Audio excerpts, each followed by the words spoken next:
रायगड, महाराष्ट्रासह देश विदेशातील ताज्या बातम्या पाहण्यासाठी मॅक्स इंडिया लाईव्ह चॅनलला सबस्क्राईब करा आणि बेल आयकॉन दाबायला विसरू नका.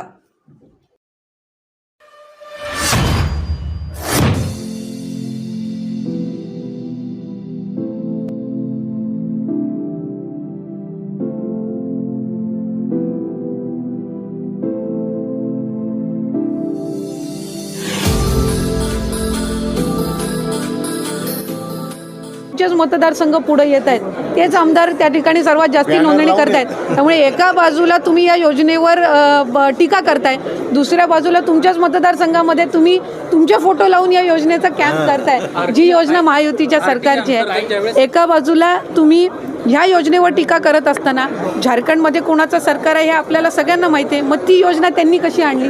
जर योजना चुकीची होती तर आपण त्याची अंमलबजावणी करण्यासाठी इतर राज्यांमध्ये का पुढाकार घेत आहे, ही गोष्ट आपण निश्चितपणाने विचार करणं गरजेचं आहे.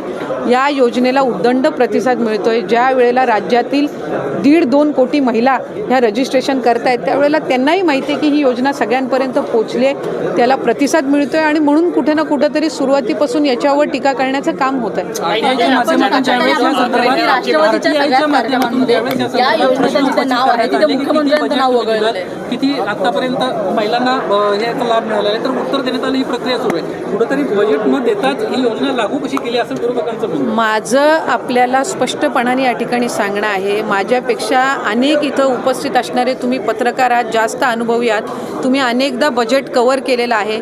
एखादी योजना ज्या वेळेला बजेटमध्ये घोषित होत असते त्यावेळेला त्याची तरतूद करूनच, त्याचं हेड ओपन करूनच ती बजेटमध्ये घोषित केली जाते.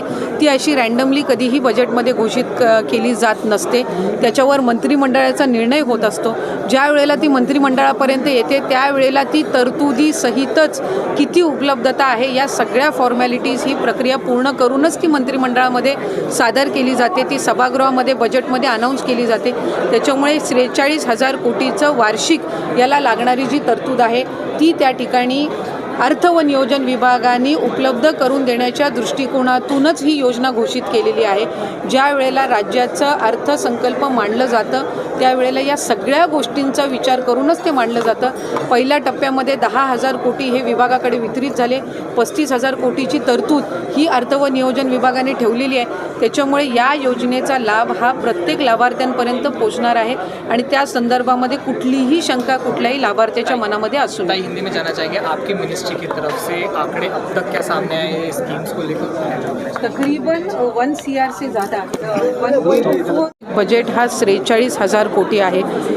आम्ही ज्या वेळेला ही योजना प्रस्तावित केलेली होती त्यावेळेला राज्यातील 2.5 कोटी महिला माझ्या माता भगिनींना या योजनेअंतर्गत लाभ मिळेल असा प्राथमिक हा आमचा अंदाज निश्चितपणाने होता.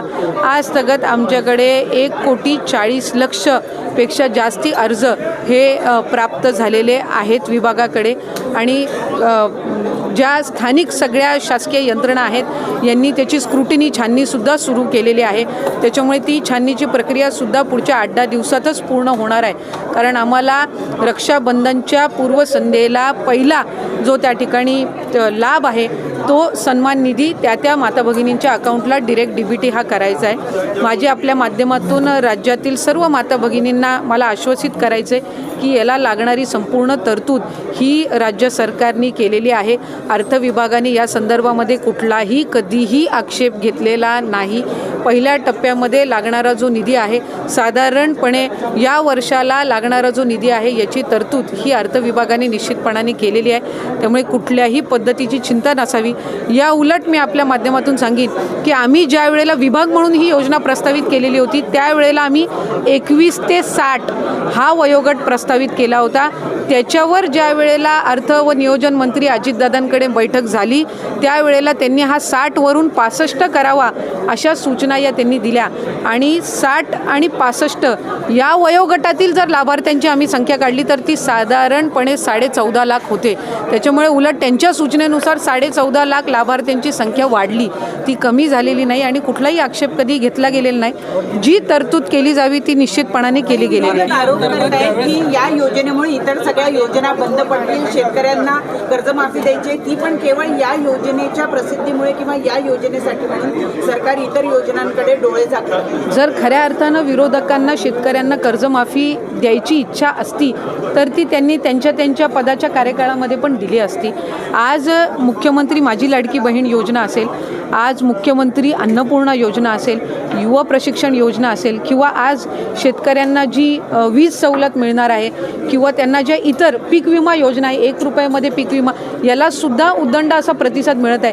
त्याच्यामुळे आत्तापर्यंत कुणीही आपण सांगावं की या योजनेमुळे आधीच्या कुठल्या योजना बंद करण्यात आलेल्या आहे असं एकही उदाहरण विरोधकांना देता येणार नाही.